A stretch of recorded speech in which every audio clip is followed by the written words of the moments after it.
Hi everyone, this is Alex Gosse, owner of Magically Resin, and working in collaboration with Shop Resin Molds to bring you new ideas for ways to use their amazing molds. So this is one of my fall go-tos. This beautiful large leaf dish is such a fan favorite. Everybody that I know loves it. Every time I give it as a gift, everyone is thrilled. And I really like to keep all of my leftover schniblets from anytime I do foil, and I just keep them all in a box because I like this fall friendly mix. So I'm going to show you how I do this today. First of all, I really like using foil that started out flat as a paper foil instead of bunches of it. Like if you buy a container, sometimes you'll get a container that like this that you just saw that has scrunched up bunches in it. Now, I particularly needed the copper and I didn't have any sheets of copper left, so I had to use the bunched up. But it's really better when you're doing a technique like this where you want the foil to stick to the silicone. It's better to start off with a flat foil than it is to start off with a bunched up one. You'll see that I'm going behind the foil with a soft brush, and I'm making sure that it makes really good contact to the silicone. It's very important that it does make good contact for the silicone for two reasons. First of all, it will leave divots in your pour. If you're pouring cement or EcoPore or resin, it may come up into your piece, and also it might create a divot where the resin doesn't make good contact, or in this case the EcoPore doesn't make good contact with the shape of the silicone. So you can create problems by having your foil not making really good contact. So I think it's worth a little bit of extra time to do this, and I really like the result from the end.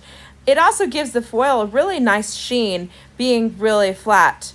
And today I happen to be working with EcoPore, and any of the foil that gets pulled up into it will just disappear. But also when you're doing it with resin, you may get foil in places that you don't want to get foil in.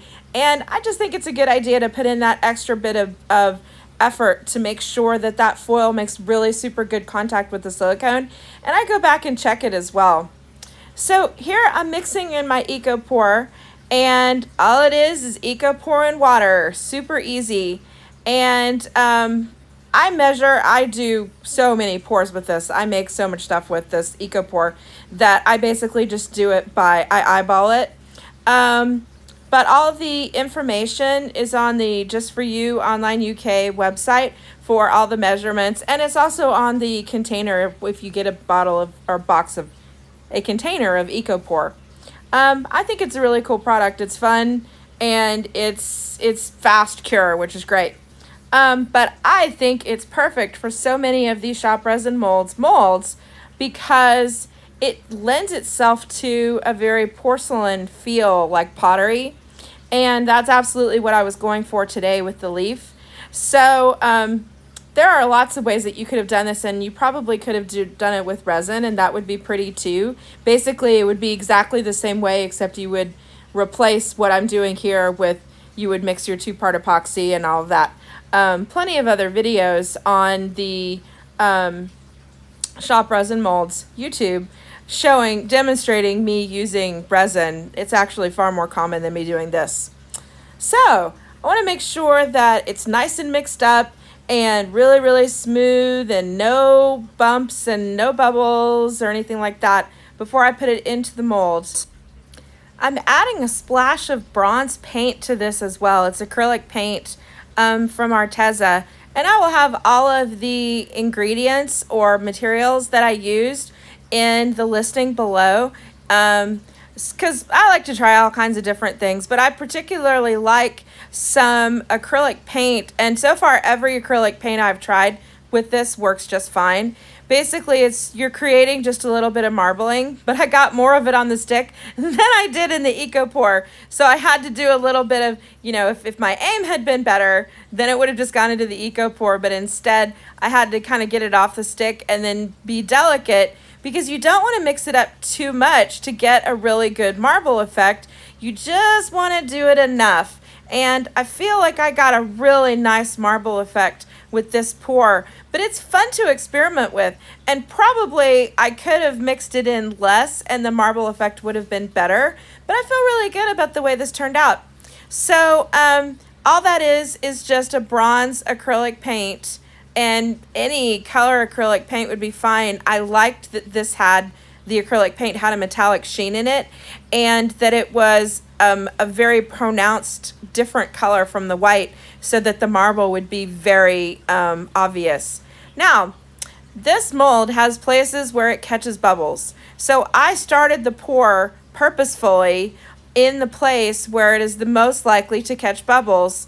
And then as I moved around, this is just familiarity with the mold, I knew that there would be places that were more likely to catch, and I went really slowly so that I could make sure and not have any air pockets around the edge, because it makes for a really craggly effect around the edge, and I don't want that. So you could do that on purpose if you wanted a more rustic craggled effect on the edge and have a piece maybe look aged. It's a really cool effect if that's what you're going for, but I was going for a very pristine porcelain effect, so I did not want that. And it's easy enough, you can see where the air bubbles are around the edge, so you can just go around the edge before this sets and make sure to squeeze the mold anywhere where there is an air pocket, so that that air pocket will come to the surface, and that the EcoPore or resin will go into that air pocket. Now, it is important with EcoPore and with any type of other cement type product that you want to give it a good shake, which is why I do it on this food tray the way that I do, because it makes it really easy to give the entire thing a good shake, shake, shake. And I saw that I had a little bit of an air pocket right there at the top of that as well. So I wanted to get that out, but I want to do it without losing too much of the marble. So I'm trying to be really careful with getting the air pockets out, but also not disturbing the marbleization too much, because I'm loving it. So now I'm just shaking this pretty vigorously, and I have it on top of parchment paper in case I have any leaks, like you see I do on one side where it came out of the mold a bit. No big deal. It's really easy to clean up. It cleans off the mold really easily, and it cleans off the parchment like a dream. So I also like to rotate the mold just a little bit to make sure that as I'm vibrating it, that basically all of it is getting a good shake, because you really don't want any bubbles left in your EcoPore. You want to try and get them to the top, and you definitely don't want any of them to settle between the EcoPore and the silicone. So after everything sets, I like to give it a nice little hit with the heat gun just to bring up any of the bubbles that are close to the surface. I feel like it's a nice little final touch, and you want to be careful whenever you're having interaction with a heat gun and silicone. You don't want to heat the silicone up too much. So just lightly going around the edges to make sure that there aren't any bubbles just right there at the edge. And if there are, the heat gun will bring them to the surface. And I also think that that makes a really nice finish and gets it started curing faster, because this product is a curing product. Even though I know people think it evaporates, it actually is, it cures. It heats up while it's curing. So this is the next day. I've given it all night to cure and to set up because it becomes stronger. But you can demold EcoPore after 2 hours, and it's very sturdy, and I absolutely love that about it. But it does continue to harden over the next 48 hours. So if I'm not in a hurry to use this mold, I like to give it a little bit of time, because there are a lot of parts to this mold. It's a tricky demold, and I don't want to take a chance on any of the parts chipping. They never have. I've never had it happen, but I always just like to err on the side of caution if I'm not producing these for my shop. If I'm not in a hurry, then it's fine, and I just leave it. I have plenty of other stuff going on. You can see there that there was a little air pocket that got stuck where there's a little divot into it, which is fine, it's on the bottom, but that is the risk with stuff like that. If you don't get enough of the air pockets out, that you might have parts like that sitting on the top. You'll also see that it didn't pick up all of the foil, which is completely fine. The resin, if I'd done this with resin, it would have picked up all of the foil, but the EcoPore leaves some behind sometimes, but it picks up enough that it gets the effect, which is what I expect it to do. And that's totally fine. So if I'm doing EcoPore, I err on the side of a little more foil than I would typically use, knowing that some of it might not get picked up. And I'm just so thrilled with how this turned out. It's so warm and beautiful and fall, and it just it feels so porcelain. Now, the marble did not show up as much as I wanted on the other side. I believe that was because I mixed it so much, because I basically got all of it on the stir stick instead of in the EcoPore. There's still a good bit of marbleization that you can't really tell because of the foil, so it's far more subtle than what I was going for, but I love it. It just turned out great. So thank you so much for joining me today.